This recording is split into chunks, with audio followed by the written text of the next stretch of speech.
I'm Michelle, and I'm a compulsive eater, and I just want to welcome you to my 12-step blog. This is Tamera, and she's one of my best friends, and she's going to be collaborating with me today on my blog. So Tamera, do you want to say hi? Hello. I'm also a compulsive eater. However, I have not started the program, so I'm anxious to hear more about it. I did watch your blog, the last one, step 4, and I did have a couple questions. Okay, tell me your questions. It appeared that this step was kind of easy, that you were kind of anxious to do it, and the thought of writing my own problems, I guess I should say, down was a little daunting, and so I just wondered where you would suggest starting. Here, let me have you hold this. I'm going to just read you a few things out of the book that I think might be of help for people. First off, it has to do with increasing our self-awareness about our own honesty and looking at ourselves. And the fact that it's searching and fearless isn't a joke. Yeah. So the fearless part emphasized. Also, a lot of people don't want to do the 4th step until they do it perfectly. They want someone to give them exact instructions. First I do this, and then I do this. Especially a person who has any kind of control issue really wants that.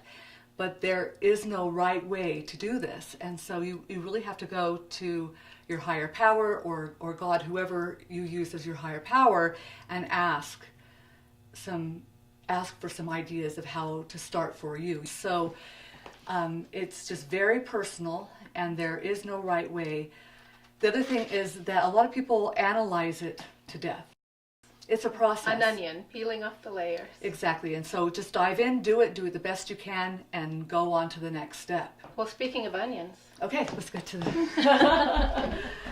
Today we're going to cook, it's like a chili. It's a cross between chili and taco soup, actually. So we're sauteing the onions, and then you're going to add in the hamburger. Or actually, this you should use about a pound or more, depending on how many you want to feed, of lean turkey.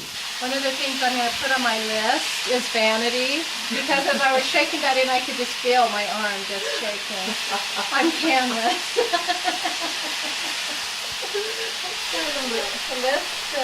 My list is getting bigger the more I cook. Yeah. First off, we have the kidney beans.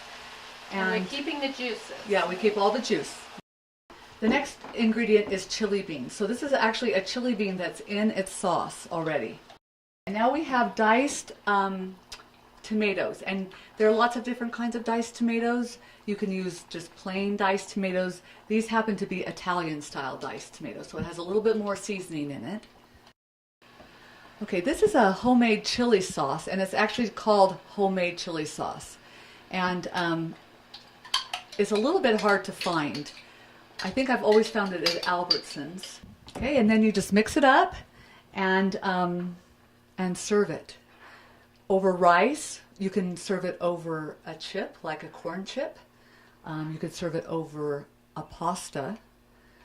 Sometimes I like to take a little bit of cheese over the top, but if I don't want as much fat as is in a regular cheese, sometimes I'll spread a little bit of non-fat cottage cheese over the top. That's really delicious. So it's really something you can make up ahead of time and eat lots of different ways. Okay, so I did my weigh-in today, and I was at 184, which is actually a 5-pound loss, so I'm not very hopeful anything's going to happen next week. But woohoo! 5 woohoo! pounds. I was very excited. So thanks for joining us. Thank you.